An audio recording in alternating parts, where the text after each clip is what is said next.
High ഒന്ന് അമർത്തി തുടക്കല്ലേ നാണിക്കുട്ടിയെ, ആ ശരീരം ഒന്ന് ഇളകട്ടെ.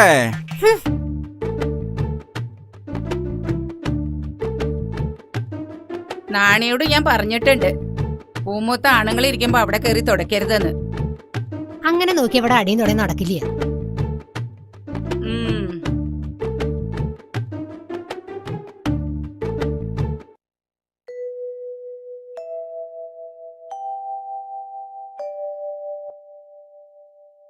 എന്താ ചാത്ത എത്തി നോക്കണേ? ഇങ്ങോട്ട് കേറി വരൂ. വേണ്ട വേണ്ട, അവിടെ നിന്നാ മതി. കോരഞ്ചക്കം പനിച്ചു കിടക്ക. പാടത്ത് അടിയം പണിതോളാം. ഉവ്വേ 19 വയസ്സായ ആളാ, പണിയാൻ വന്നിരിക്കണു. വയസ്സൊന്നും തമ്പ്രാട്ടി നോക്കണ്ട, ആടിയനൊരു കുഴപ്പമില്ല. എന്നാ പാടത്തേക്ക് ചെല്ലുക. എന്താ അങ്ങനെ കടന്ന് പരുങ്ങണത്? കോരഞ്ചക്കനെ വൈദ്യരെടുത്ത് കാണിക്കണമെന്നാ എല്ലാരും പറയണത്.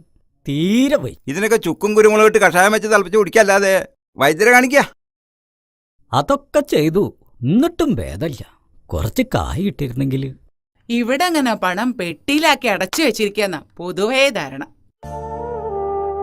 ചലക്കേണ്ട നടക്കട പണിക്ക്. മാറി നിക്ക അങ്ങട്. പ്രസിഡന്റേ വരിക.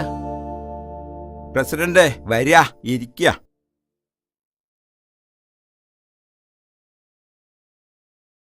ഇരിക്കുക. ഇത്തിരി സംഭാരം എടുത്തോളൂ.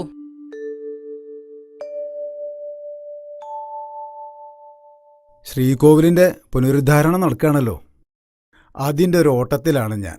ഇവിടുന്നൊരു സംഭാവന കിട്ടുമെന്ന് പറഞ്ഞിരുന്നു. അതിനെന്താ, ഇല്ലെന്ന് എത്ര വേണ്ട അതങ്ങോട്ട് പറഞ്ഞാ മതി. 1000 ഉറുപ്പിക എടുത്ത് കൊടുക്കുക. അത് മതിയാവോ പ്രസിഡന്റ്? ഭഗവാന്റെ കാര്യത്തിൽ പണം എത്രയായാലും അത് വാരിക്കോരി തരുമെന്ന് എനിക്കറിയാലോ. ഉപ്പ് കൂടിയോന്നാവോ? എന്നാ ഒരു 2000 ഉറുപ്പിക എടുത്ത് കൊടുക്കുക. ആയിക്കോട്ടെ.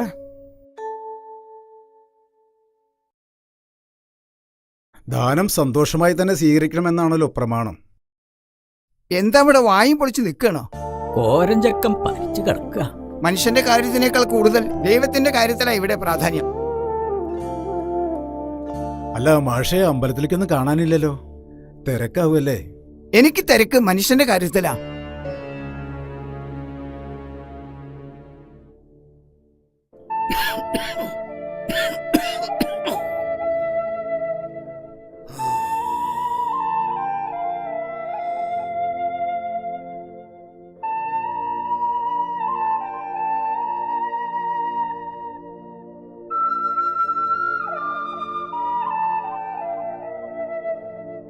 ദേവരെ, തീ പോലെ പൊള്ള പനിയാണല്ലോ, എന്നിട്ടാ പണിക്ക് പോണത്?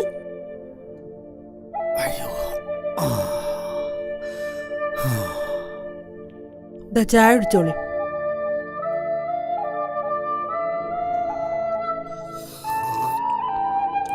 സാരല്ല, പണിക്ക് പോയില്ലെങ്കിൽ പാടത്തെ പണി അവിടെ കിടക്കും. പണി വയ്യാത്ത അപ്പനല്ലടി പണിക്ക് പോണ്.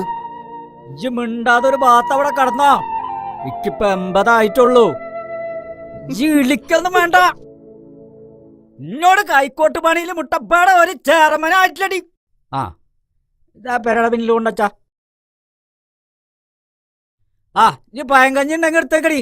മൂത്താരെ പറമ്പെന്ന് ചീനമുളക് കുറച്ച് കിട്ടിയിട്ടുണ്ട്. എന്നാ പിന്നെ ഞാൻ കൂടെ പണിക്ക് വന്നാലോ? ഡാക്ടറെ കാണാൻ കായുണ്ടാവുമല്ലോ. വേണ്ട നീലി, അങ്ങോട്ട് പണിക്ക് പോണ്ട. തമ്പുരാന്റെ കണ്ണ് ചീത്ത കണ്ണാ. ഞാൻ അവിടെ പലതും കാണുന്നുണ്ട്. ആ മഞ്ചളുട്ടിയുടെ അനിയനല്ലേ ഇത്?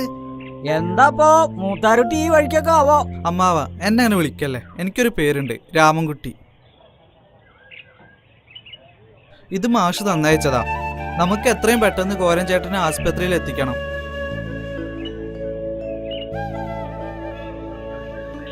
കുട്ടിയെ, ഇക്ക് പണിക്ക് പോവാൻ നേരായി. അമ്മാവ, ഇത്രയും കാലം നിങ്ങൾ തമ്പ്രാക്കന്മാർക്ക് വേണ്ടി അധ്വാനിച്ചു. ഇനി കുറച്ച് വിശ്രമിക്കാം. കർഷക പെൻഷൻ പാസ്സായി വരൂത്രേ. എല്ലാം മാഷ് പറഞ്ഞയച്ചതാ. അപ്പ മാഷ് പറഞ്ഞാ പിന്നെ അതിനൊരു എതിർവാക്കില്ല. നിങ്ങൾ ഇനി പണിക്ക് പോണ്ട.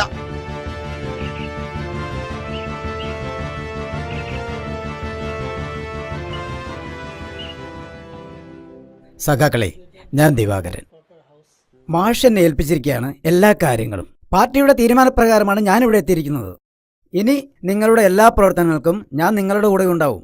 കോളനിയിൽ ഒരാഴ്ചയായി പട്ടിണിയിലാ പലരും. കൂലി പോരാന്ന് പറഞ്ഞപ്പോ പണി നിർത്തിക്കൊള്ളാനാ തമ്പുരാൻ പറഞ്ഞത്. ഇങ്ങനെ പോയാൽ നമ്മൾ വിളിച്ച പലരും വരാണ്ടാവും. കുറഞ്ഞ കൂലിക്ക് പണിയെടുക്കാൻ കോളനി ആൾക്കാരുണ്ട്. പഠിച്ചത് മതി, അച്ഛൻ പണിക്ക് പോയി തുടങ്ങാനാ പറഞ്ഞത്. അച്ഛൻ വയ്യാണ്ട കടപ്പില. ബാലകൃഷ്ണ, പഠിക്കണ കാലത്ത് പഠിക്കണം. നിനക്ക് എന്ത് സഹായത്തിനും ഞങ്ങളുണ്ടാ കൂടെ. അതെ, കാര്യങ്ങളെല്ലാം മാഷ് എന്നോട് പറഞ്ഞിട്ടുണ്ട്. പണിയെടുത്ത അധ്വാനത്തിന് ന്യായമായ കൂലി നമുക്ക് വേണം.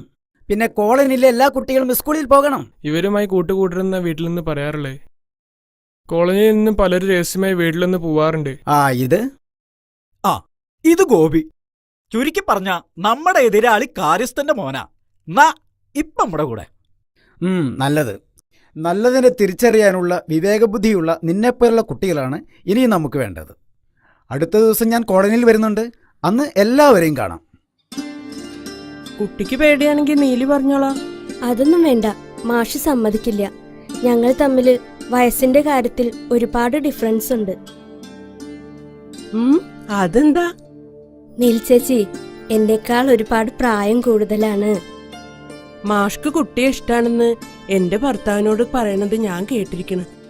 അങ്ങനെയാണെങ്കിൽ എനിക്കൊരാഗ്രഹം കൂടി ഉണ്ട്. എന്താ? ഏതെങ്കിലും ഒരു ഭഗവതിയുടെ മുന്നിൽ വെച്ചായിരിക്കണം എന്റെ കഴുത്തിൽ മാലയിടുന്നത്. അത് നടന്നു തന്നെ. ഞങ്ങളുടെ പാർട്ടിയും കൊടിയായിട്ട് നടക്കണ ആളാ ദൈവത്തിന്റെ മുന്നിലേക്ക് വരുന്നത്. അമ്പലം എന്താ ദൈവം എന്താന്ന് അറിയാത്ത ആളോടാ. വേണ്ട, എന്നാ പിന്നെ എനിക്കും വാശിയാ.